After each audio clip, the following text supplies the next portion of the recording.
So hello everyone.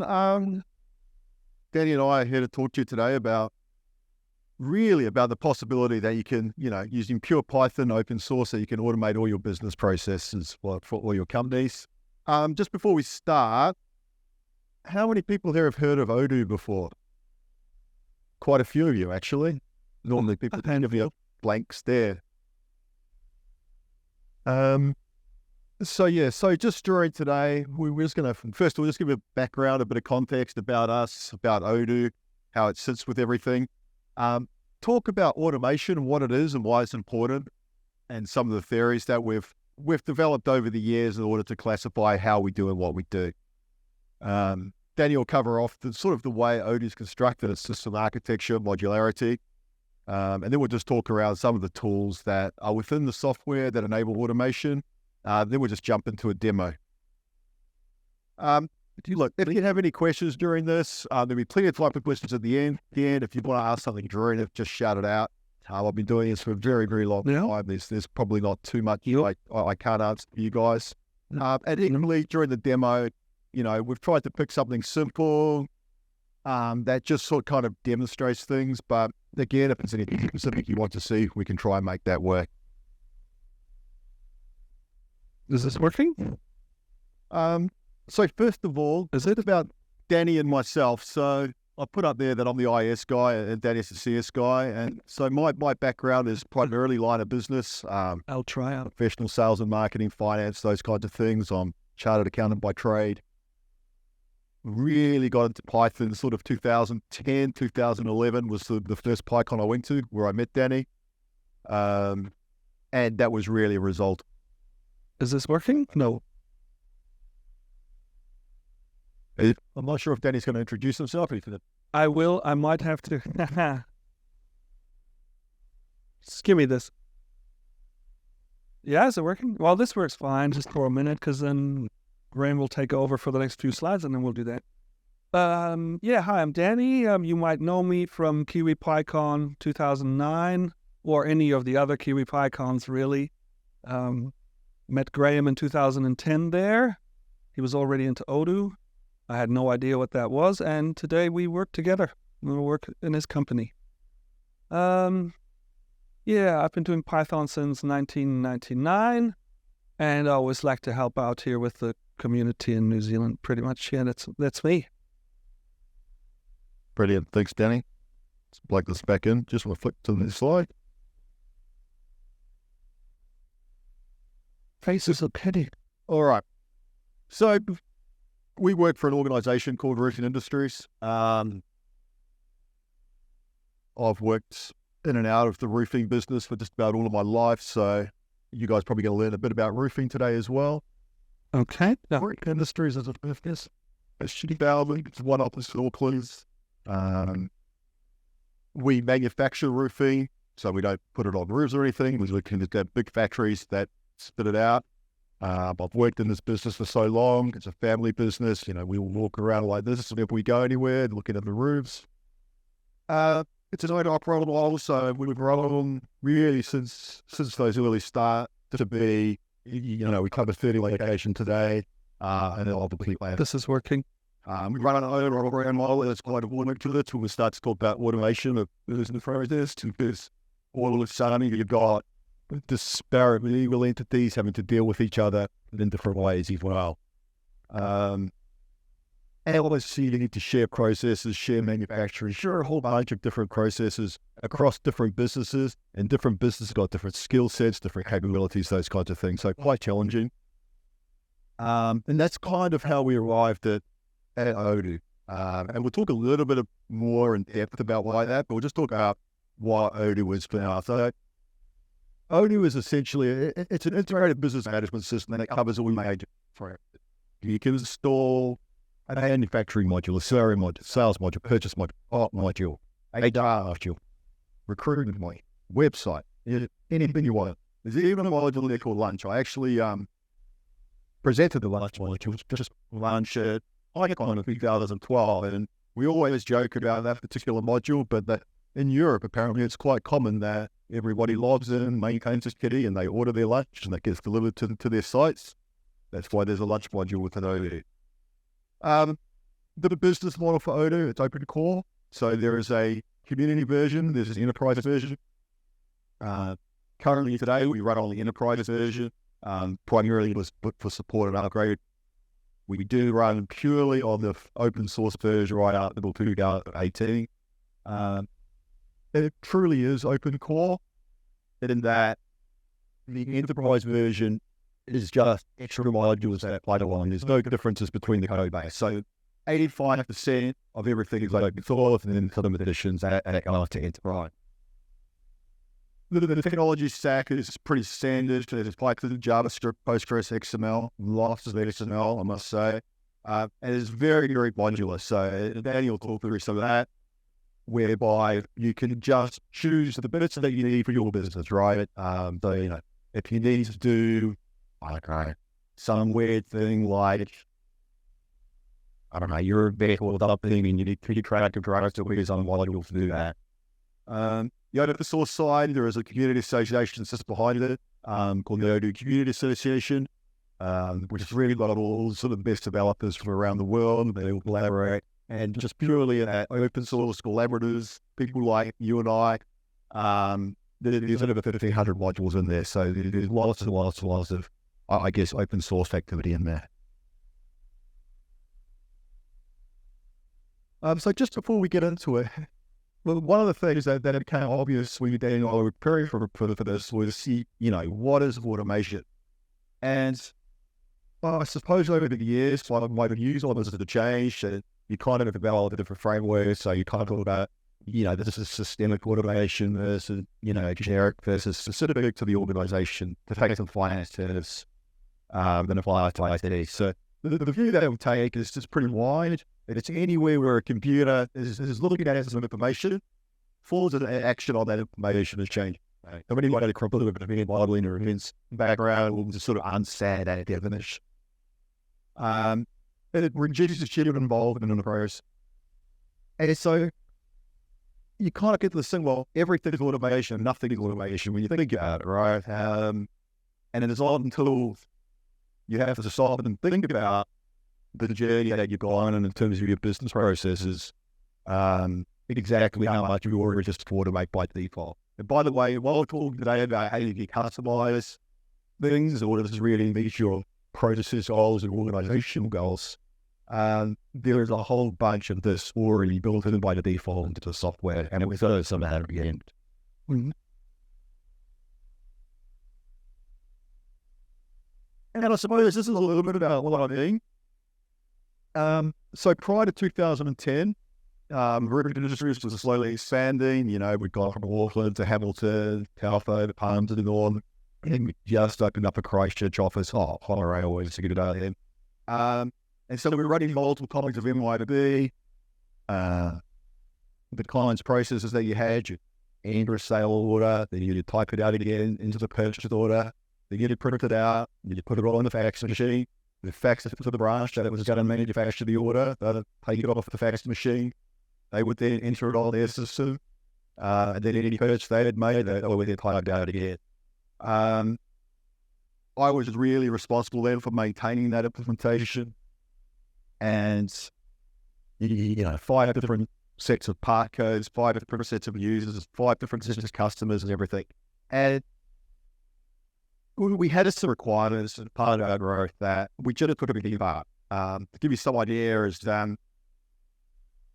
which I'll talk about that in a little minute. So we made the decision. So we went with what was going to be our big time, one single system, one single database to manage all the companies, automated ordering between the companies. So we placed the sales order, and we'll create your relevant purchase orders, your relevant manufacturing orders, software replenishments, maintaining the software account, all those kinds of things. So that was really the first step of our automation journey.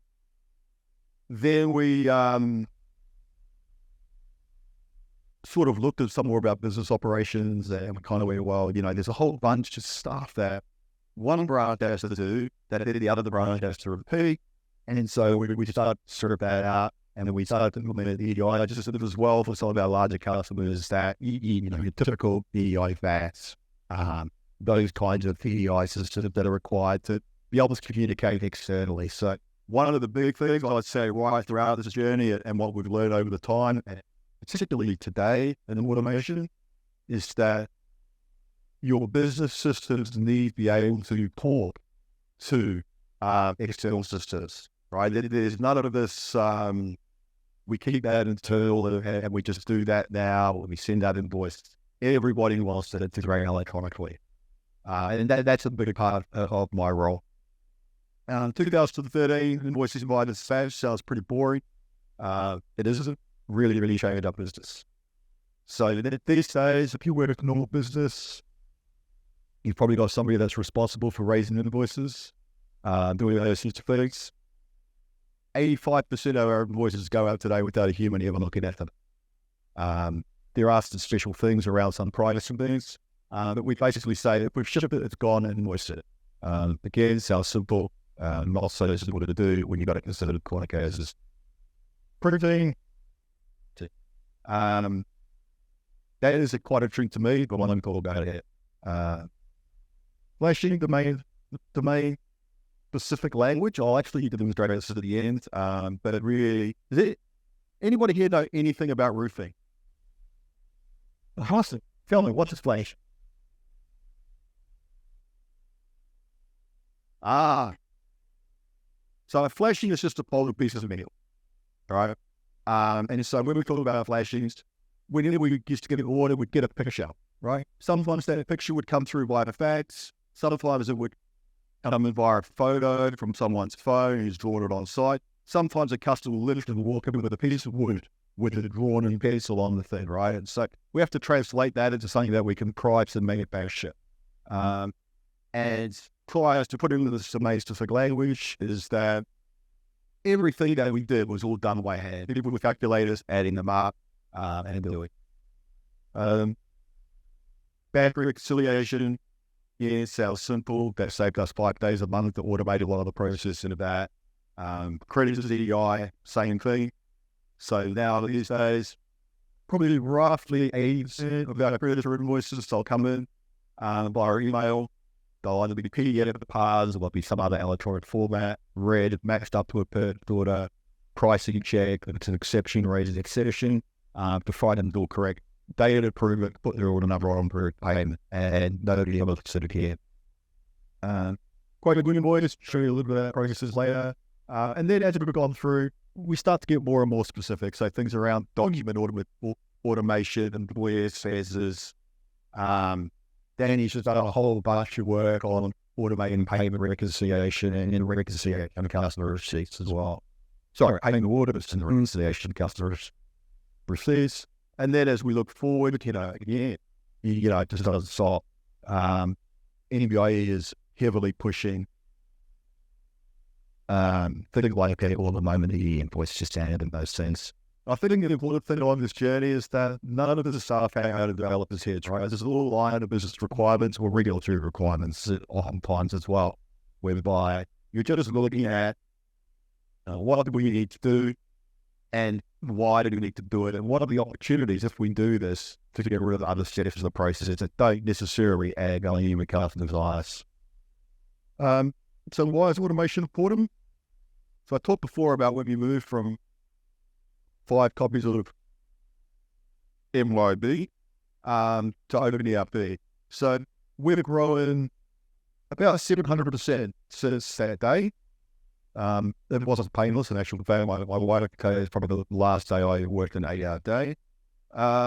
But today, with 700% growth, we've got the same number of people entering orders. So it allows us to do a lot more with the same. And also, one of the important things when you look at your business processes and you're saying, why do I want to automate? There's a couple of other key reasons that I think are really important. One, things become repeatable. Knowledge isn't something to be success.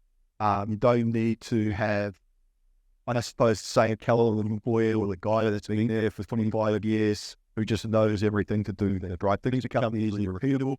Our typical training time for a new staff member is 3 to 4 days and up and productive. It is safe through. The other reason it is important is Accuracy sounds obvious, but it's not quite, right? Because what you're trying to do is trying to strip out everything that's just basic and repeatable, such that when the problems are there, people's eyes are open to see. They're used to seeing problems more than they're used to seeing as dumb work, right? And then the flip side of that is that, I look through the KPIs that I judge development for. One of my key ones has always been employee satisfaction. So there's three other sort of financial related ones that I'll evaluate every case against, but potentially the most important is really down to employee satisfaction. And if there's done work that I don't need them to do, then I'll make sure that we do everything that we can serve. Why is automation important now? Any accountants in the room? No, just me. Do you know what they call us the last CPD for accountants? 2 days of Python programming. That was it. Python, cranes in there, pandas, all sorts, right? So automation in the finance and business management application world is becoming a really big deal. It was a nightmare for me because we're fine chartered accountants as well, right? One of us can code. The other 4 now was. But the important point here was that you've got compulsory training for every accountant in New Zealand on Python, right? Saying you must automate your business and these are the reasons why. So if you guys out there, I can tell you, ever seen an accountant's code, you remember that you never really tell. This is a test. Even the trainers are like, okay. But finance departments are really, really into this right now. And why did Python? Python is really good at this because if you look at really what the steps of automation are, they are fundamentally, as we said before, they're taking a task that could be done by a human, right? So they're typically pretty scriptable and they're acting on objects. So you kind of get into this cross between almost object-oriented programming, but with sort of more of a functional style in a script. So Python's really good for joining those things up. The other reason that Python is really good for this stuff is satisfactories included, right? If you need to make an external API call to Python text back there to a HubSpot to pull in some CRM lead information to update, I don't know, some architect database, that's a half-day job, right? Trying to do that in some other language and it can be quite difficult. So that's why this talk on automation really. Mm-hmm. So after the 15 years of doing this, there are still, in the business project space, there are some challenges and, I like to think that we've found some good ways around them. First of all, you don't know what you don't know. And sometimes that's a good thing, because you do things like install Odoo for a national company and then have to deal with it. But one of the good things about going open source and about using a tool like Odoo is that you don't have to do it all at once. You can make mistakes, you can roll back, you can say, what we need next, we can do all sorts of different things. So you can turn that into a real advantage that you learn how you business go. It is fundamentally a change management problem. If you tell users that you're going to automate 100% of their invoices, they're going to say, naturally react and think, you're trying to take my job, right? That's not the case at all. And you have to put the word is still going to be there. You're just going to be dealing with all the more interesting stuff, and you're going to have more time to do that correctly and grow and do this. Perfection is anything good? Always. So we roll out very, very aggressively. We had a requirement at one point for some quite advanced credit control functionality. When COVID hit, actually, we were quite worried about the state of our receivable leader, and we rolled it out in 2 hours. Right? The contract variations to all the COVID contracts that had to go out to all of a sudden we've got off of a paper business that's got to get stuff out to the side, to remote employees who don't have computers, right? Luckily they're learning mobile phones. We did that in 4 hours, right? So you can write really fast in Python, but it's way for the code because the test is you're going to miss the boat. Master data. Do you know what I mean? What about master? Products, customers, pricing, the suppliers, all this kind of bill of materials, all this kind of demand to the data that determines how you put this in my head. That is the most critical thing. It's hard to give an example. I'll only give an example when we go through the demo, but it's just the case of if you don't have all of that, I suppose, foundational data about who your customers are, how much they pay, what their creditors are, what products you have, how they're made, where you buy them from. You don't have all that in line, then you're trying to automate the actual ordering, purchasing, supply of those things. And the actual also. But the final challenge that we really got to the line, it doesn't really sit on the slide that well. It's more of a Dan topic, but efficacy. So when you deal with automation, you're trying to deal with lots of records in bulk. And for many years, we found that to be a very brittle process. If there was a problem with a single record, everything would fail. And so we do now these days, a lot of our work is done exclusively record by record, and we keep a log of it, and we just take failures out. Oh, is that me? Is this on? Oh, Python. Don't be confused by the attire. I'm the geek here, okay? So, talking about system architecture, I think it's important that I stay on the slide for a moment and point out the big differences to frameworks that you might be used to, like web application frameworks like, who knows, Django? Who's heard about Django? Almost everyone. Right, that's great. So did you call it a business management system? Yeah. Yep. Yeah. An older term is ERP, Enterprise Resource Planning Software. I mean, maybe the new term is a bit more fitting, but basically it's a software to run your whole business, from CRM to the quotation, the sales order.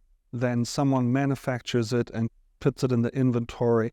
Someone does timesheeting if it's a service, and then you send out your invoice, etc. The whole thing is in there.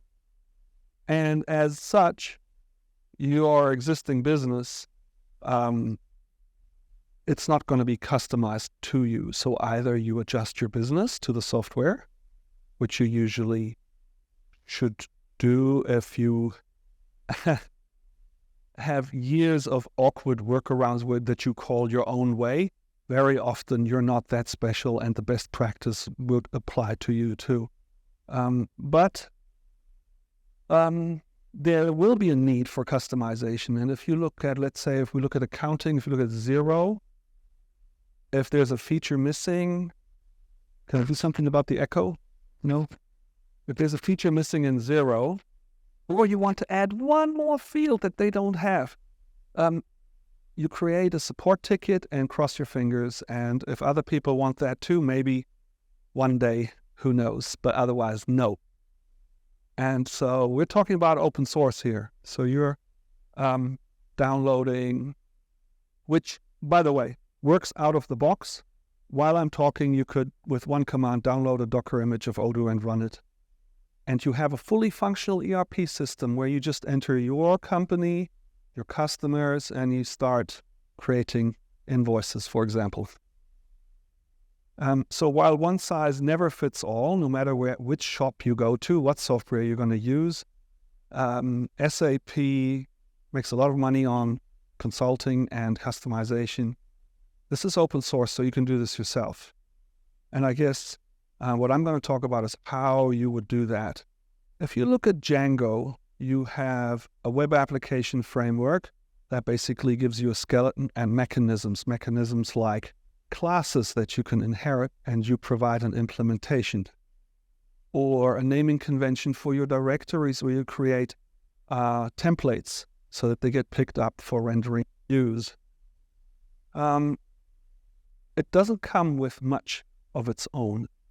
Whereas, like I said, here's a software you can download, you can start, and you may not ever touch the source code at all. But if you do,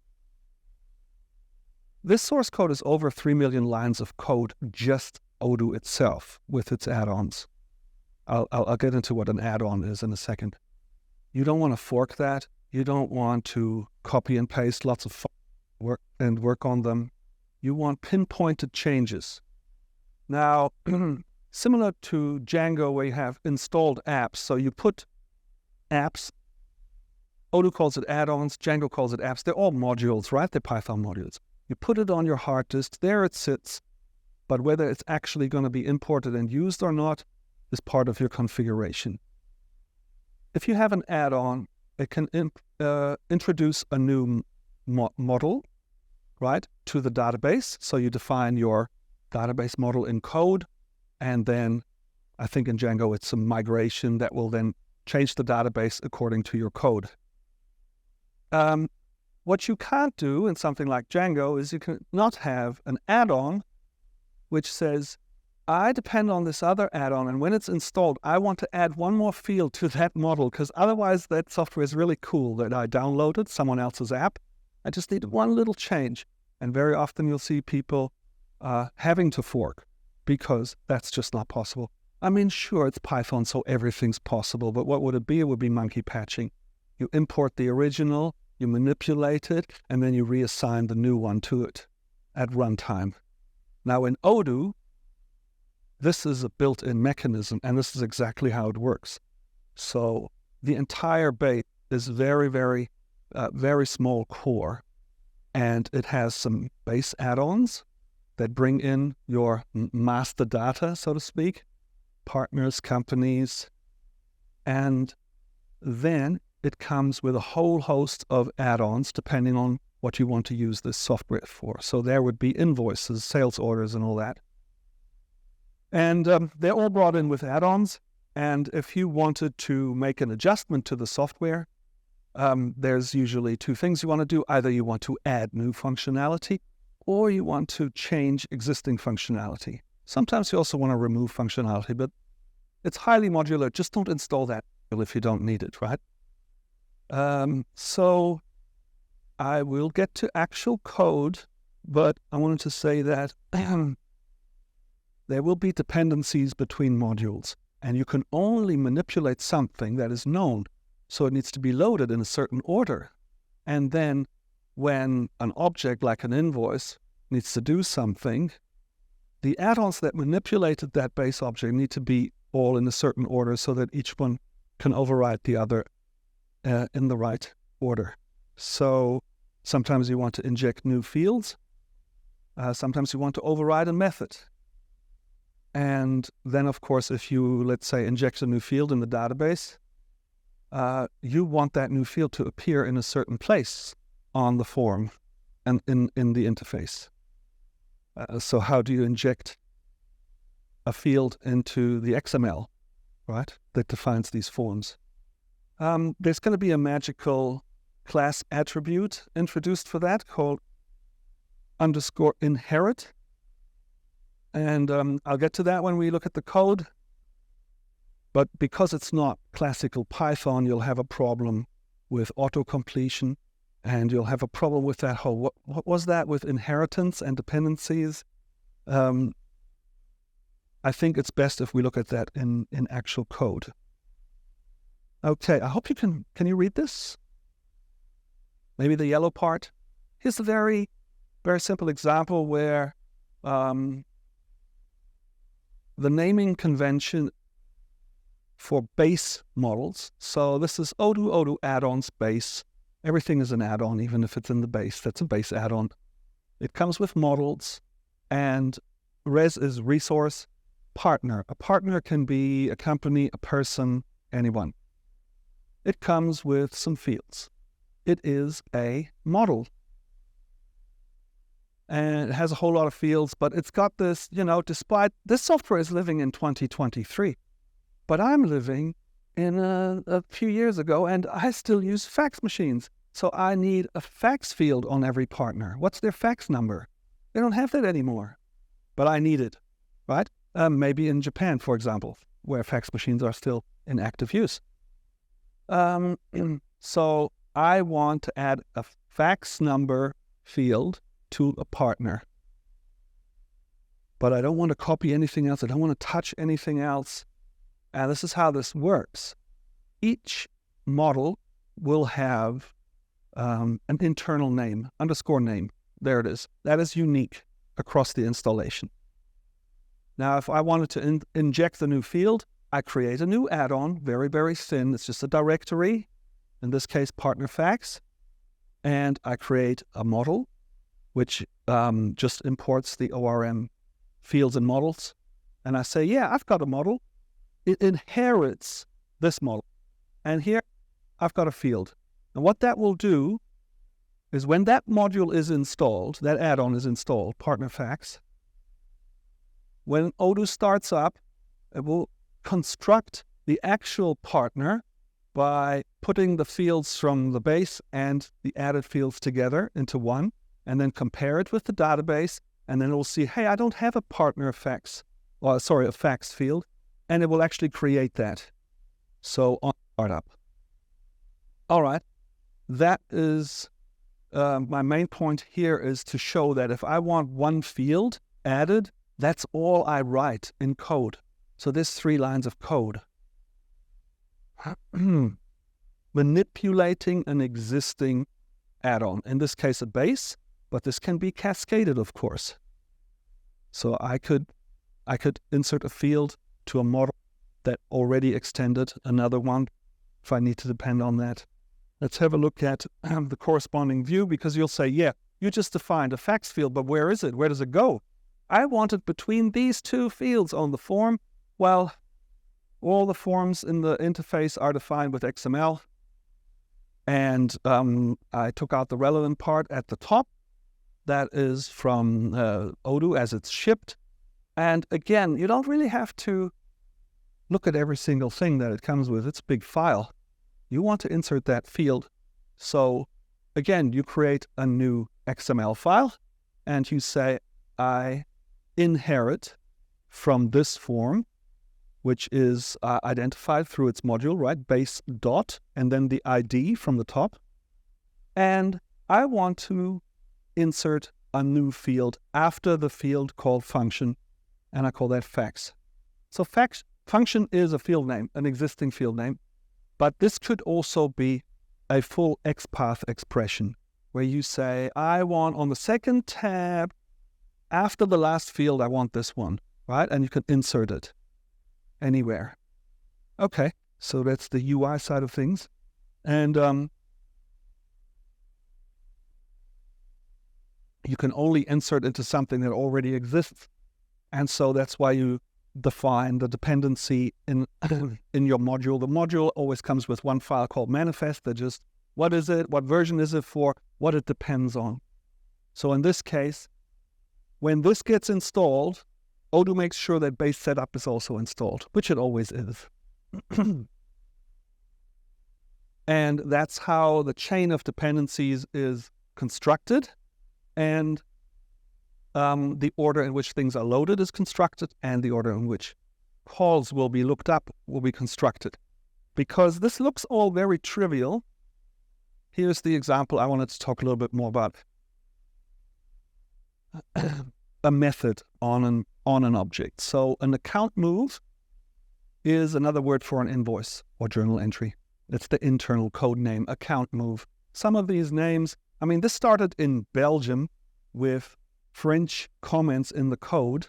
They're no longer there, but some of the names are historic. And if I mean, this is not an experiment. This software has been around for a long time. The latest stable release is version 16.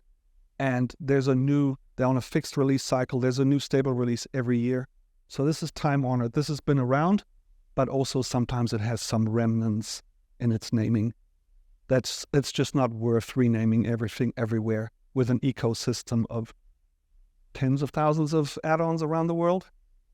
Now, looking at the path, this is part of Odoo itself, but it's one of its add-ons that it ships. The account module, which you may or may not care about installing. It comes with a model for invoices called account move. Now, again, it's a fresh model. It introduces this model, so it's got a name. And it does something when it gets created. So whenever a model gets created, something obviously happens in the database. Something needs to be inserted.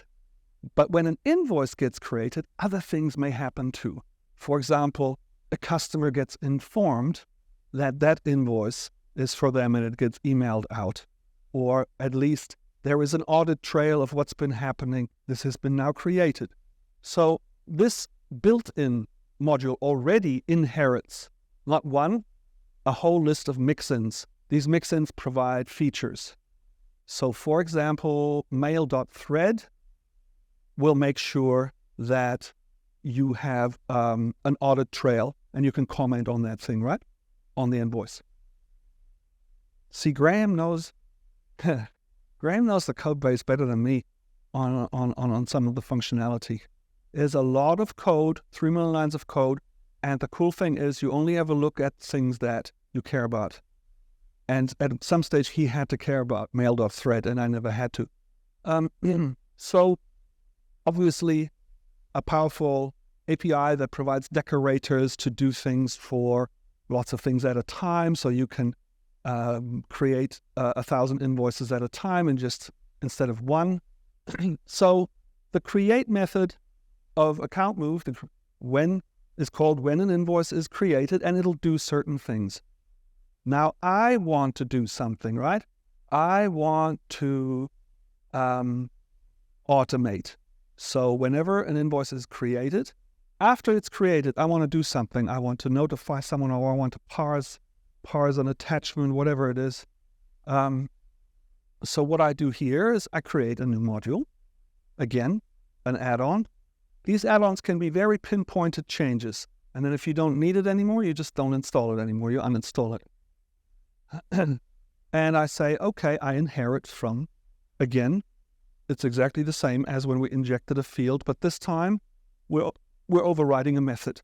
We say we want to do something after the invoice is created. So we create the same method, we make a call to super, and then we do what we want to it and then return. It may be you want to prepare the original call. You want to mangle something before you send it off to the parent. So in that case, you would do your thing and then you would call super. And the interesting part, and it looks so trivial, doesn't it, for anyone who's been working with classes, but the interesting part here is, what is super? Is that model.model? Should be, right? We are subclassing model.model. If we call super, we call create on that. The point is, though, how did that call the create of that account move add-on? The truth is, the complicated truth that you luckily don't need to care about is that when Odoo loads up, it creates a dependency tree depending on the manifests that define what depends on what, and it will construct these classes on the fly. And so when I call super.create, I don't call it on model. I call it on the parent from the dependency tree. So in this case, it will probably be this one, the create method from the top, which in turn will call, that super will be the one from models.model. So I hope that makes sense. And yep. Made the really sure as like you're staying like It looks like Python, but this super call is much more powerful. And like I said, you can't do this in Django. So this time, you look at the software, it does these things, it has these fields. Whenever I click here, it does that, and I want to make one change. You know, when I click that, I want more to happen, or I don't want that to happen. You just create a model that inherits from the existing model, override the method that's there, and either add something or bail out earlier or do something on top, whatever it is you like to do. Very pinpointed changes. And that's exactly how these automations are implemented. Yes? it is that would be what do it in your list. Yes.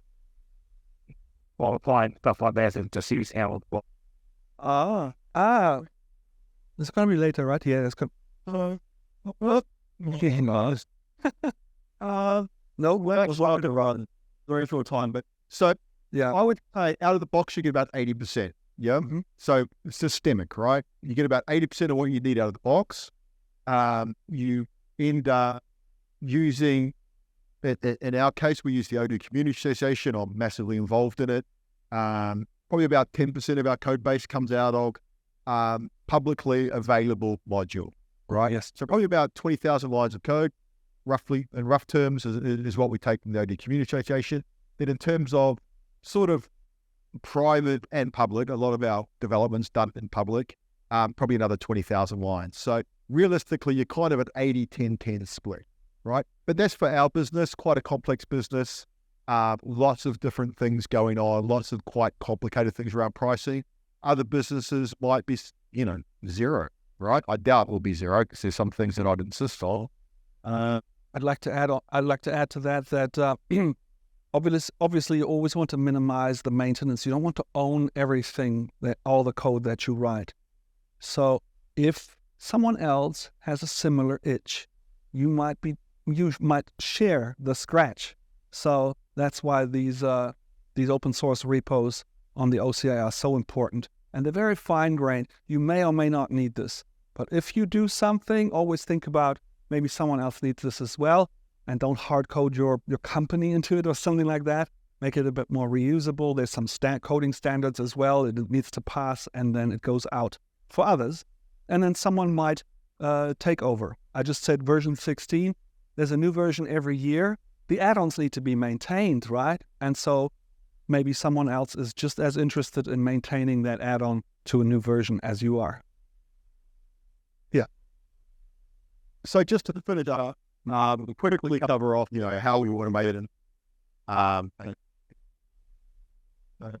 Then you show on your code, there's other things that we can do, like scheduled actions, basically climate actions, automated actions, whereby we say, this is build changes, do this after this time. Activity workflows, which are things like, I do a marketing campaign, I want to, if someone hasn't opened this in 2 weeks, I want to do something else, those kinds of things. Or even just scheduling, where should we load of that? Wizards, which is a interaction between the user and and then obviously either coming in or going out from the examples such as using tools like Red, GraphQL, yeah. Some automations are user interface and some are internal. So sometimes you mimic what the user does, and sometimes the user would never be able to do that, like EDI interactions. We run a tool. Yeah. Not guys do a demo. If anybody wants to see a demo, it's all set up. We can run it through. And if there's, we can do it. This was really your question answered here, is that you can't do this alone, right? Is that if you tried to build a sales and marketing system or invoices specifically ground up, you just wouldn't be able to do it. So you leverage off the work of others, exclude OCA, and then your own private work. Yep.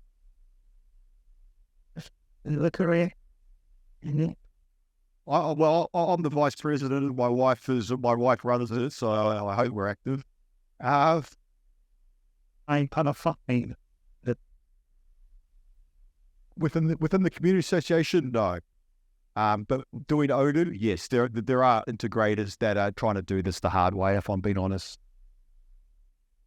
But no, in terms of the actual open source collaboration in New Zealand, there's probably a handful of us. And I do want to point out is this on? I do want to point out what Graeme said in the beginning, and that the Enterprise Edition is really just a cocktail of add-ons. The base is absolutely identical. So when you pay, you're paying for the license of add-ons that they put a lot of work in. You do not need this. All of this is open source, and there's some good alternatives in the OCA you can download and start right now. All you're investing is your time and your curiosity, really. For serious business. Free software.